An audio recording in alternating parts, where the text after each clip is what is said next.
Welcome to another chapter in our journey through Rich Dad, Poor Dad.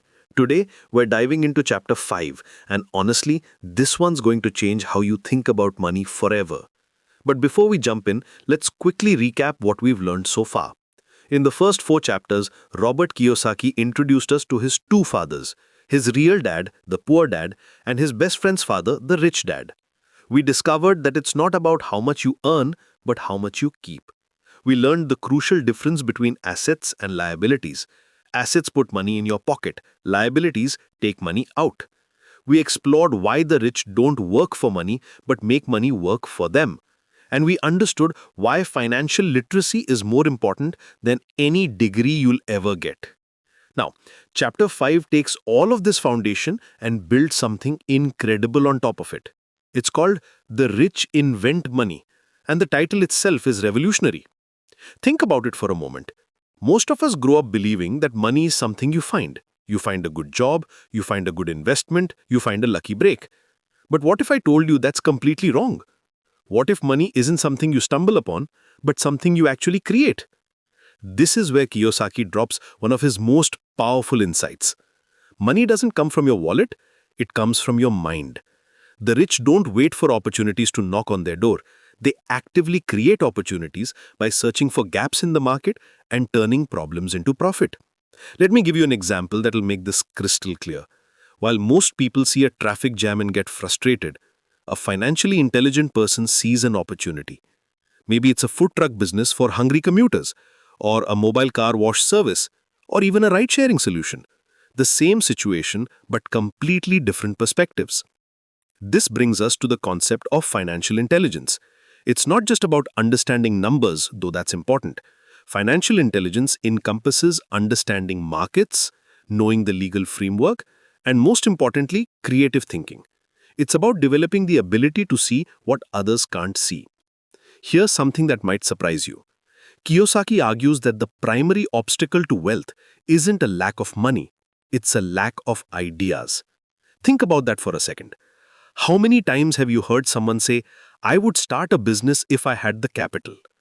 But the truth is, great ideas attract investors. Great ideas reduce risk. Great ideas create leverage. The poor and middle class are often trapped by what Kiyosaki calls linear thinking. They follow a straight path, go to school, get a job, work hard, save money, retire. There's nothing wrong with this path, but it's limited. It's safe, predictable, and unfortunately, it rarely leads to real wealth. The rich think differently. They embrace what most people fear: uncertainty, risk, and yes, even failure. But here's the key insight. They don't embrace these things recklessly. They embrace them as teachers. Every failure sharpens their financial intelligence. Every risk teaches them something new about markets and timing. Let me share something powerful that Kiyosaki emphasizes. The difference between the rich and everyone else isn't their tolerance for risk. It's how they handle fear. We all feel fear when facing financial decisions. The question is, do you let that fear paralyze you, or do you use it as fuel for learning? The rich understand that fear and failure are powerful teachers. When you make a mistake in the stock market, you learn about market psychology. When a business venture doesn't work out, you learn about customer needs and market timing. Each experience adds to your financial intelligence, making you better equipped for the next opportunity. This is where creativity becomes crucial. Creativity isn't just for artists and writers. It's one of the most important financial tools you can develop. Creative thinking helps you structure deals that others can't see. It helps you reduce costs in ways that others haven't thought of. It helps you find hidden profits in situations that others write off as losses. But here's something interesting. Academic knowledge, while valuable, isn't the primary driver of financial success. Experiences.